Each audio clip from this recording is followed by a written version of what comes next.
Okay, we are live, All right. being recorded. So while we're waiting for everybody to join up, I was watching the Office Hour, and it's talking about how our doohickey will be due next week. Yes. So I'm not sure if we want to do like a separate like texting session on that, since those don't have to be on Google On Air and people can just like respond as they like, or if we want to do like an email strand. I don't know what would be better. I just having come off of a huge group project class 2 weeks ago. If we can do this off of on Hangouts or something like that, that would be so much easier to just clarify ideas quickly.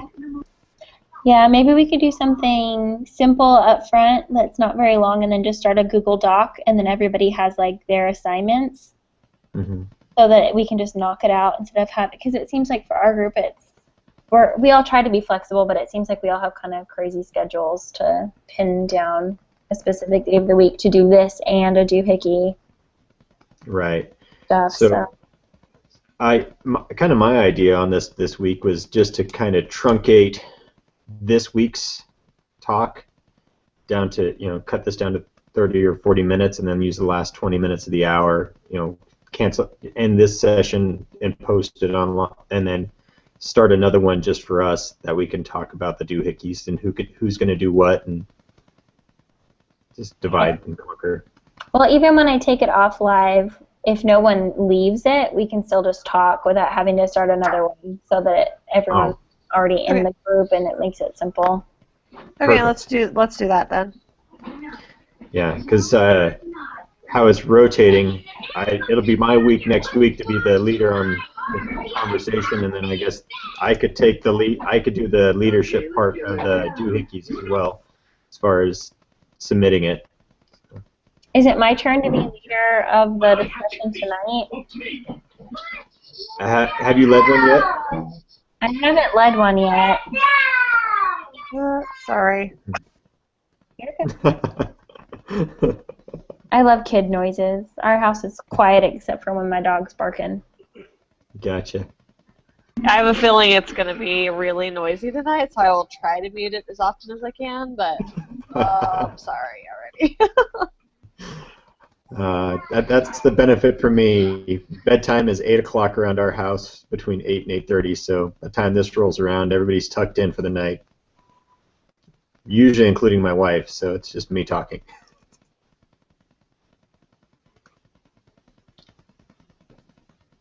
Okay. So when you guys did this, did you like just copy and paste it into a document and just kind of take notes as everyone was talking? I did a little bit, but if there was something I wanted to use, actually my assignment really didn't use what we talked about. I mean, we talked about it a little bit, but I mean, it was making a new policy, so you I would look at what your assignment is, what you're going to write first, just kind of read through it, and then as we go through it, see if there's stuff that you need to make notes on for the assignment. Does that make sense? Yeah, it's the same thing, creating a sexual harassment policy. Cool. Yeah, there you go. Better. Okay. Gotcha.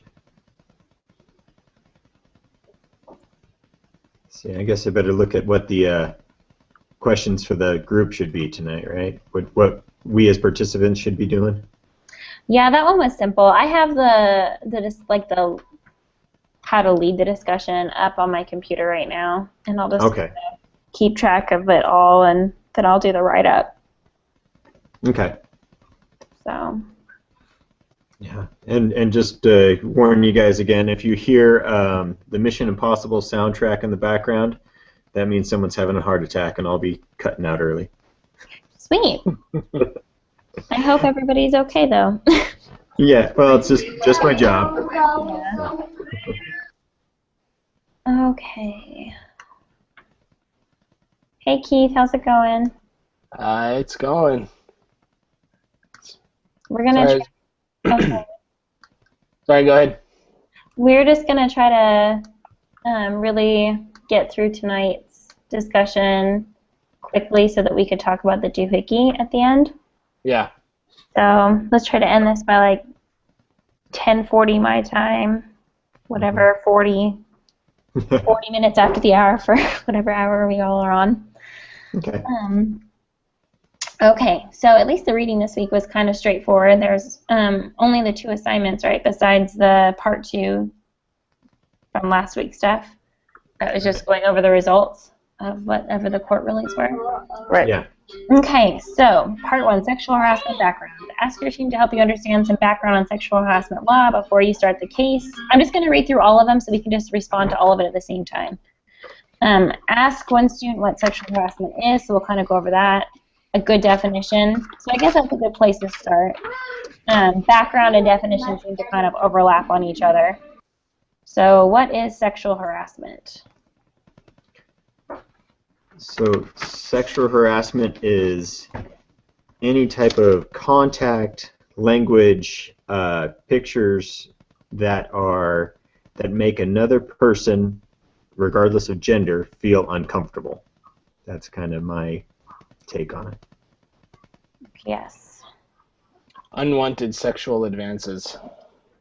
Mm-hmm. It can just be something that someone says towards any gender that makes somebody uncomfortable. And so, I mean, it has to be something that's really, I don't know how to say this. Sorry. It has to be pretty blatant. Yes, that was something that they went over a lot in the notes on the laws of sexual harassment. They were talking about how it has to be like on over a period of time, not just like necessarily one in particular incident, but that and other people know about it. Mm-hmm. And verifiable. From what we were talking about last night and from the reading, it can be a one-time offense, but those are usually the quid pro quo events where it's, sleep with me or lose your job, do this and I'll give you that. Whereas otherwise it needs to be the hostile work environment. If I ask somebody out at work one time and they say no, and it ends there, then that's not sexual harassment. But if I'm constantly badgering them at work and making their work environment uncomfortable, then that's when I cross the line. It seems like it could be like a hard thing to prove because a lot of it's going to be circumstantial evidence, but it seems like there's very harsh repercussions for when you actually do go to court and it does rule in your favor. But it seems like there's a lot that goes into it to kind of prove that because a lot of it's like hearsay. Mm-hmm. And so I thought that was kind of interesting, and it's important to know how to protect yourself and how to protect your employees. The one thing I thought was very interesting is that most of the lawsuits are not the victim against the offender, but it's the victim against the company. Mm-hmm. That in very rare cases can you actually sue the offender. Not all states allow that. So it's really you're suing your employer for not protecting you and creating a work environment that is safe and comfortable. Yeah, and then if your management or supervisor knows about it, they can be held responsible. Mm-hmm. Right. I think it's really interesting that you can also, it doesn't just have to be like an employee within there. It also said something about like customers. Mm-hmm. And I think that's really interesting. I work in a nursing home and I have a guy who's like close to my age, and he's just awful with my staff. Mm-hmm. And I think there's a misunderstanding that you can't do anything about it. And I'm like, if it makes you that uncomfortable, you should be going to our administrator. Don't not say anything. So right. I don't know. Yeah. So do you guys think Martinez's story constitutes sexual harassment? Yes. Yes. Yeah, yep. Totally. Sorry, that was the next question. So I'm glad we're all in congruent there. What were the blatant things that stood out to you about that? The last thing is probably far the worst, where he just sticks his hand in her shirt. I mean, that is just over. Yeah. Do you guys think it's quid pro quo, or do you think it's a hostile work environment? That would be a hostile work environment. He's not threatening her to lose her job or anything. He's just making He's her life not giving her miserable. any incentive. There's no, like, you do this, there's some advancement. It's your, he's just soliciting. From reading the note on sexual harassment, do you think that DeCoste got accurate advice when he called the counselor's office about talking to the EEOC? Say that again, Victoria. So, based on what we learned about in our sexual harassment, the notes on it for the laws, do you think that from that story that DeCoste got good advice on when he called and talked to the counselor's office about needing to report it to the EEOC? I don't think you always have to. It didn't say, there was like a number of different ways that you could report it. It didn't have to go through the EOCC. I mean, that protects them more, I guess. I don't know, but you didn't always have to go through that way. In the quiz we took, didn't it say that that's where you're supposed to start? So, like, according to the story, they were supposed to contact the Lone Star's EEO office, so it wasn't the actual federal administration, but it was like their office for like their starting point. But I could have sworn, like, on the quiz, it was talking about that all claims go through the EEOC, and so that was where you're supposed to start. I'm sure that there's baby steps to that, but in order to really get the ball moving. So I think there's kind of two parts to that. From last night's conversation with Jeff, he was saying, yeah, you don't need to run to the federal government for every claim that you have. Every issue start at the ground level, start with your employer, and if they can't resolve it, then move up to the federal level. Okay, so good. So it sounds like she did the right thing, since they have their own Lone Star EEO office to kind of get the right. It's in the quiz. I went back to the quiz. It says if you wish to bring a federal sexual harassment lawsuit. So it all depends on how far she wants to take this. If she wants to take it to a federal court, then you need to go to the EEOC. If you want to go to the state court, then you take different routes. So it just depends on what process you want to go through. Perfect. Why might a lawyer representing the company insist on instituting a formal investigation? Because now that they know that it exists, that if they don't do anything, that's when they open themselves up to liability. Exactly. Nobody wants to be sued as a company, or even, especially since I'm not sure if he's really a supervisor, but it sounded like he had a little bit higher up since he worked hand in hand with who he thought she was talking about. And so then he could become part of it by turning the other cheek. And so, and I really like the example that from the case where he said, well, what happens if I don't do anything? And the counsel was like, well, say you don't do anything, and then we end up going to court, and then you end up getting subpoenaed, and you're getting put on trial. You have to tell the truth. That's a tough decision. Yeah, definitely. I mean, it's going to come out one way or another. And that's the hard part that I was interested to just kind of get everybody's take. What would you do if you were in DeCosta's shoes, where he has, his employee is begging him not to say anything, up and down. My husband's going to kill this guy, and that's going to cause all sorts of other problems. What do you do in those shoes? As we know the morals, we know the legal standpoint, but there's a separate moral dilemma there where. I think that I know exactly what I would say. I don't necessarily know how I would react after her statement, but the first thing I would tell her is, well, what if you're not the only one? Like, by turning the other cheek and letting him get away with this, regardless of you trying to get a transfer, what if there's other women in the office that he's harassing? Like, you have to stand up and say something so that he can't do this to the next person that takes your job or to the 2 other girls that work in the office. Like, we have a responsibility to nip this in the butt now, and by you not saying anything, you're saying it's okay for him to do it to those girls too. And is that okay? And that's just like my approach. And at that point, putting it on her, and she's like, well, I don't care what's happening to those girls, then sometimes it makes it a little bit easier to say, well, I do. Or if they're like, they can kind of get on board because it will give them moral courage because it's not just about them. Yeah. But that would have been my approach. And that's great. In fact, I was sexually harassed by another guy at work a couple months ago, and had to take that approach when everybody told me not to say anything because of how vicious he notoriously was towards people when he was called out.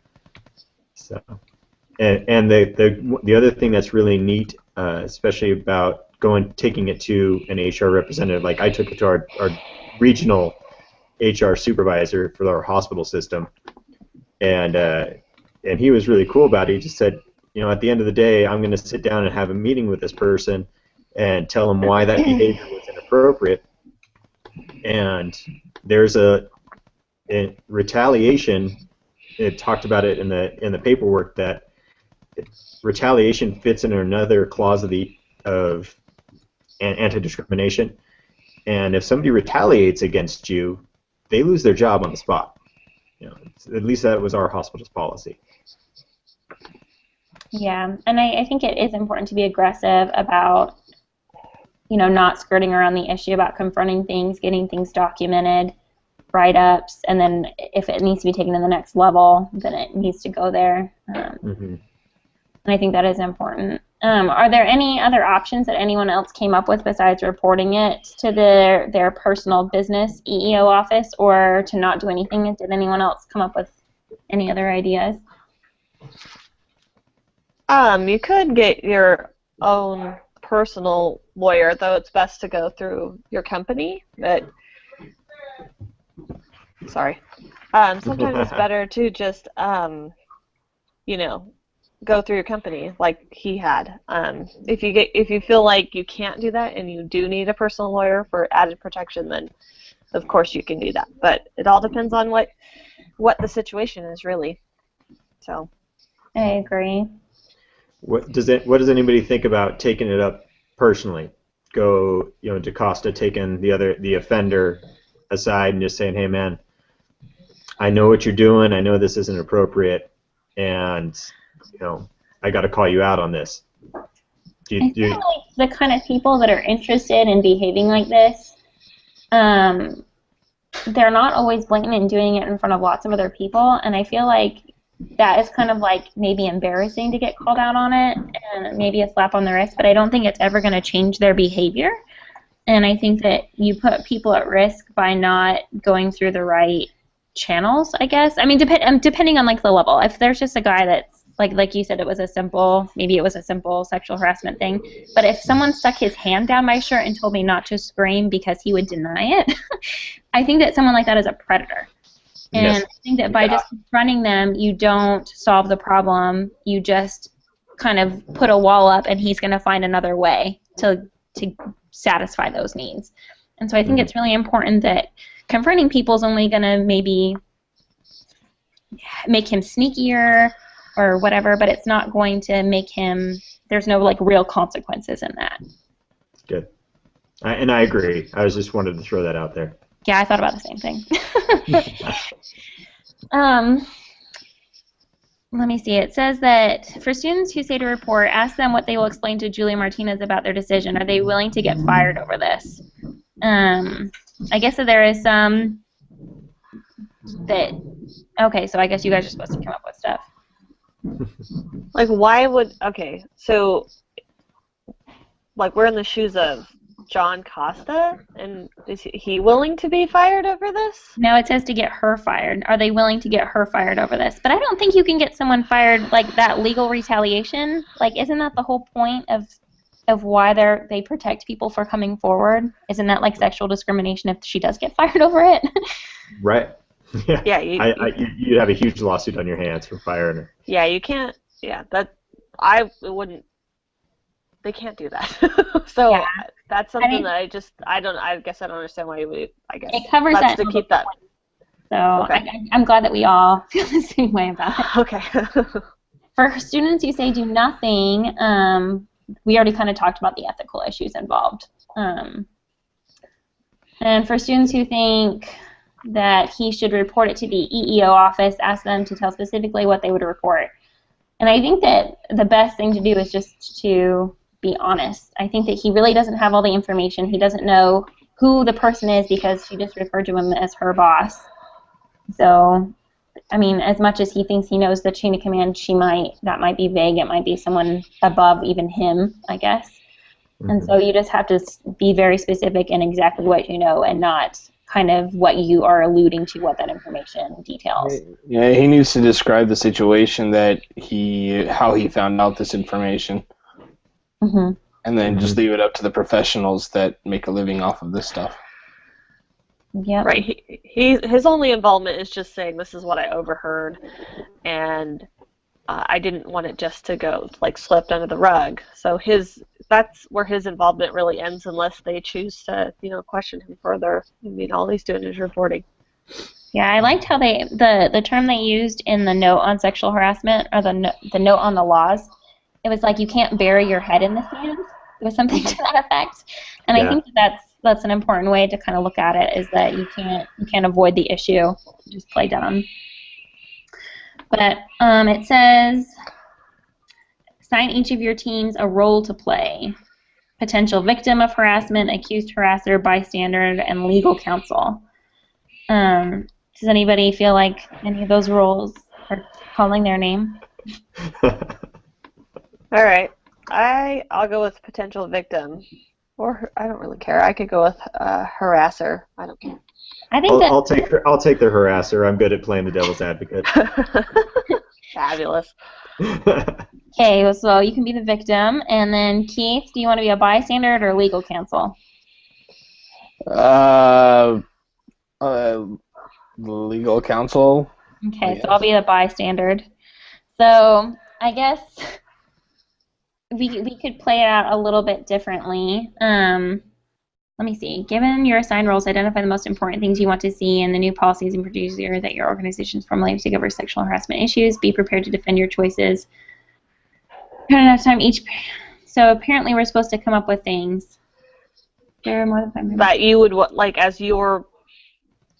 as a victim, I would want to see in policy. In policy. And procedures, like how you would want to see everything go down. Yeah. And to be honest, I'm not sure how you guys feel, but I kind of feel like the outline given in the case study was exactly how I feel as a bystander. I want to know exactly, okay, here's my company's phone number. I want to talk to legal counsel. Tell me legally, what are her rights and what am I responsible for doing, and just have it spelled out for me, plain as day. Because I don't want to make a mistake. Because if I didn't know, maybe I would just talk to her and approach her and not get the right representation out. Because just talking to her personally, she doesn't want you to do anything about it, And so I would want to know exactly what was expected of me, so that I don't make the wrong choice in trying to be nice or whatever. As a bystander. So I liked exactly how it was spelled out in the case study. So as a bystander, having very clear-cut guidelines as to who your contact person is, what the phone number is, hours of operation, that kind of stuff, so that you know where to go to for that information. And I think that maybe a lot of employers can improve what that number would be, how to get that more accessibly, I guess. Well, there's a lot of at work. I don't know what I would call. There's a lot of companies, at least in my experience, that they actually have a memo on everyone's bulletin board next to their desk or in their cubicle that has a list of phone numbers that they're supposed to call for larger corporations. For smaller ones, they're not going to do that. But I work for a multi-hospital system, and I don't have anything like that. I mean, they have hospitals all over South Texas. Really? I think I would have to start by getting my number. I think that on my website there's a number for human resources, and I might call them and ask them if there was a link or something, or maybe if I really search through the website I might be able to find a link. But I think I would. You gotta go work for the government, because they all have 5 memos plastered up on their walls, and it's call this number for a bomb threat. Call this number for sexual harassment. Call this number for... It's crazy. Well, at least it's Gotcha. spelled out. So it's easier to be a bystander if you work at a For the government. government. At the government. So I know, like, for me, when I was sexually harassed, just the guy grabbed my butt in the stairwell and said, "The best thing is nobody even saw this." You know, it was just one of those creepy things. Yeah, super creepy. Jeez. Super creepy. gosh. Yes. Oh, I yeah. would have hit him and been like, "You didn't saw that either." All tonight, you fell down the stairs. Sorry, Yeah, reflex. good. I like your reflexes. I didn't think that quickly. I was just that, and I had my food tray in my hand, so I'm walking up the stairs carrying stuff, and this guy gropes me. It's like, oh, this is awful. Yeah. Oh Yeah. my gosh. And I knew he was joking, but it was so creepy that I just had to take it to HR. So that was the thing. I go to HR, and I'm embarrassed as all get out. And I just go, I need to talk to someone about sexual harassment. Who got harassed? One of the women in your department? No, I did. And they're just like, well, and it takes them like 3 to 5 minutes to figure out where to point me next. Even the HR department, the secretaries of the HR desk had no clue where to point me. And finally, they're just like, go see the HR director downstairs in administration. Okay, I can do that. And so I had to go to the secretaries in administration and make an appointment with them to talk about my sexual harassment. And it was really awkward and embarrassing. So I think as the legal counsel, you want to make it as quickly and efficiently as possible. Mm-hmm. You can't let stuff like that linger at all. Like, you have to take sexual harassment incredibly seriously and act on it right away. Maybe even take more of an aggressive role in educating people so that you can get information quicker. Because like in situations like that where the frontline people don't know what to do, then it's delaying the process of getting information. I would say just having the information out there, first off, would be helpful. Like you said, that they're at everybody's desks. Not everybody has that. So in most places, like at my work, I don't even know if it's in the employee handbook. Like, I mean, I think it's mostly like a little, like, if there is any of this, then we'll investigate it. But that's it. There's nothing else. We need a real clear-cut, good information from legal counsel on how to proceed. Well, and they need to know to proceed quickly, because if they don't go fast enough, and if it happens again, if something serious happens, then it's like, well, you guys knew about it. Why didn't you do anything about it? And they're like, right. Oh, well, he had to schedule a meeting. And it's like, well, obviously it's not that big of a deal to you. Yeah. Yeah, no, I think you definitely hit on an important topic. I don't know how policy would influence an accused harasser. I think for an accused harasser, it'd have to be like clear-cut, like these are the consequences for what's going to happen, so that they know if these things happen, that this is how the company is going to proceed. It's not going to go unnoticed. For people that don't mean to sexually harass, it's probably important to know what is harassment. Like, because I have guys from respiratory sometimes that come around and massage the old lady's shoulders. You know what I mean? The other nurses that I work with. But you know, if you don't know that could be harassment. If you're just a touchy person and that's just how you tell people, hey, I know you're doing a good job down here, but but that's invading my personal space. Like, that could get them into a sticky situation. And so you have to know what harassment is in order to not cross a boundary that you didn't mean to. I mean, obviously, if you're going to stick your hand down someone's shirt and tell them not to scream, you know what harassment is. Yeah. And but like the point you made is a good point, and I made that to my coworkers this morning because I was we're kind of a touchy-feely group. And I've got one coworker that she and I have been friends for years, and so yeah, I'll give her a shoulder rub. She'll give me a shoulder rub. We're friends outside of work. That's the kind of relationship we have. And so we talked about that. For Amber and I, that is not something that crosses a line whatsoever. But for me and another coworker, perhaps that is. And so if suddenly I am being accused of sexual harassment for something that I had no intentions of being sexual. I had no foreknowledge, no malicious intentions. As an accused person, I want to know that my rights are defended. that I have a voice and that there will be a thorough investigation, and that it's not just because Sally took offense to what I said that I'm suddenly going to get fired without proper recourse, without thorough warnings and write-ups or whatever remediation to say, okay, Nick, you crossed the line here. You need to toe this line. You can't do this anymore. This anymore. This anymore. Mm-hmm. Okay, great. Educate me. Teach me. But don't just throw me out the door because I made a bad choice, or I was unaware that I was making a bad choice. Well, and, a lot of times I think just bringing just bringing that accusation to the person that's doing it is enough to scare them off and be like, all right, administration knows I can't fire her because she can sue. So at that point, and she needs to know that she's empowered, that she's protected.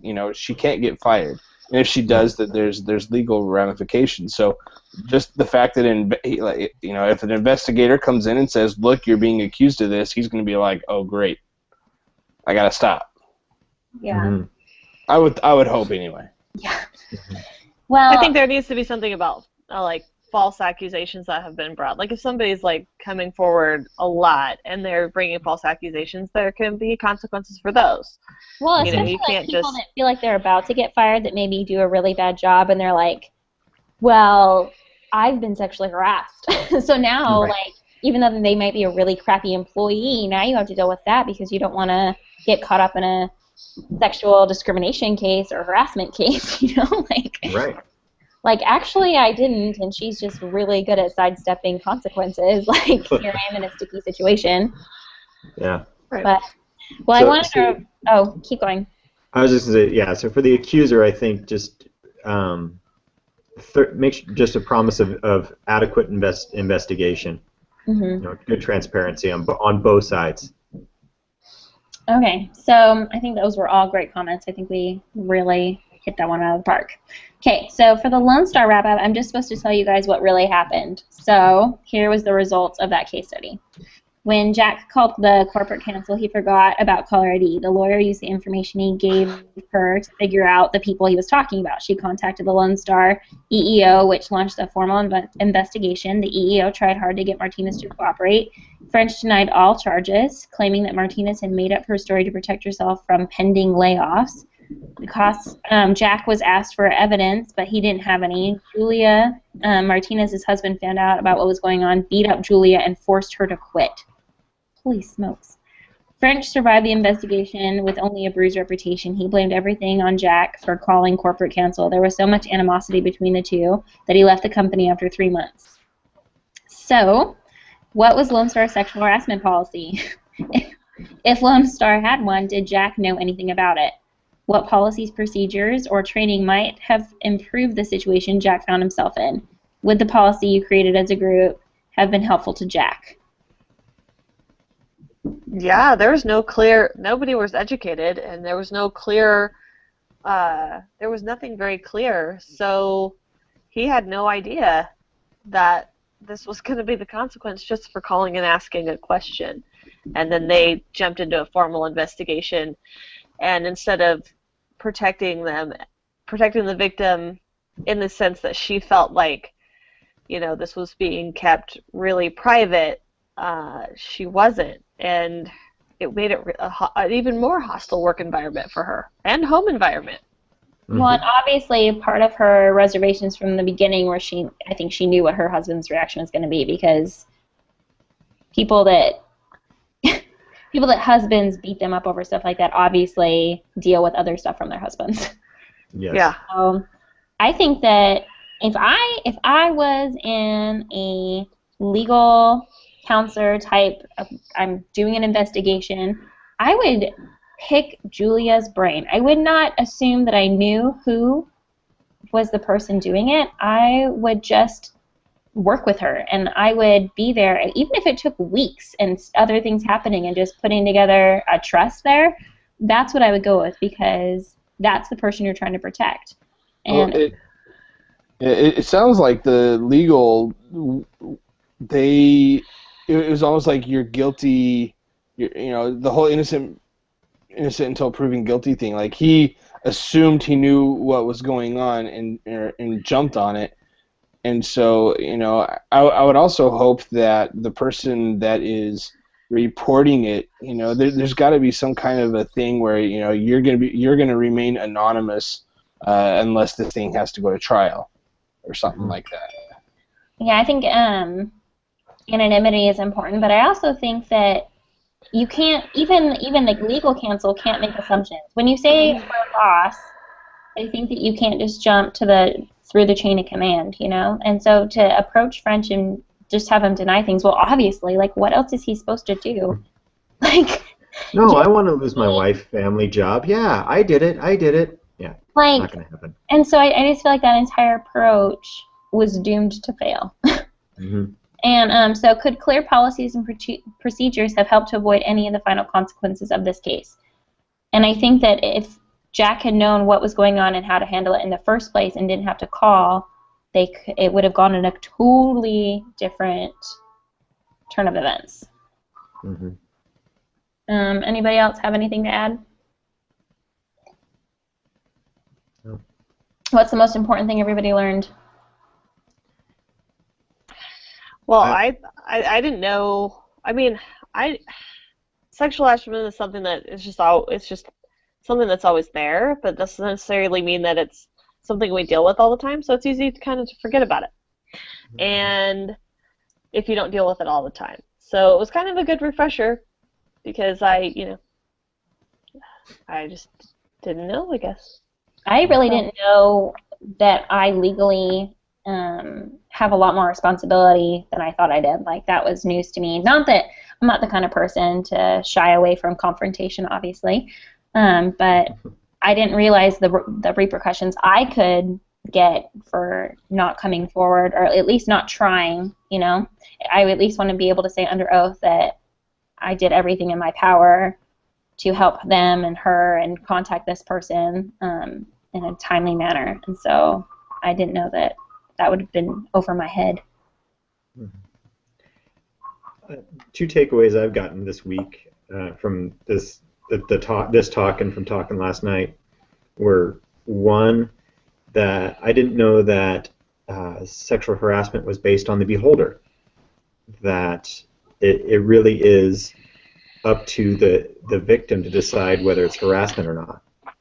Just because a bystander is uncomfortable with the situation doesn't mean that it's sexual harassment. It has to be the person directly involved. Now, if it's creating a hostile work environment for the bystander, then that's a different story. And then the other thing was that I thought was very interesting that I learned last night from the conversation was a person who participates in sexual harassment in, say, in a group environment can still sue for sexual harassment. You can actually claim that you were pressured into joining into the sexual harassment and win your suit. Oh my gosh, that is crazy. Yep. What about you, Keith? Oh man, I think one of the bigger things I learned is that you have to act.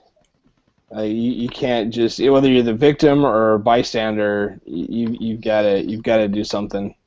Mm-hmm. It may not be the outcome you want, but it's like it was just funny. We actually were having a conversation with our son yesterday. Some friends of his were doing something they shouldn't, and we told them, like, look, you can get in trouble if you for not reporting it. And I think back to our mission that if an elder in a companionship is doing something wrong, the companion can get sent home even though he didn't do anything, just for not acting on it. So. Well, awesome. So everybody, you're supposed to rate the quality of today's discussion. Great. Great, yeah. It's from 0 to 10, so you can just hold up numbers if you want. Oh. Sorry. I just say 10. You say Genevieve liked it. I figured if anybody didn't like it, you had options to be quiet but still voice your opinion. Oh, Gotcha. okay. And then I'm supposed to ask what I can do better next time as a discussion later.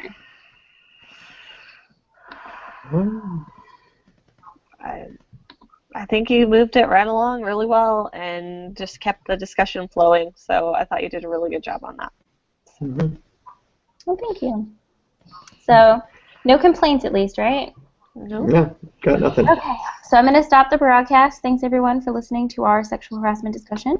And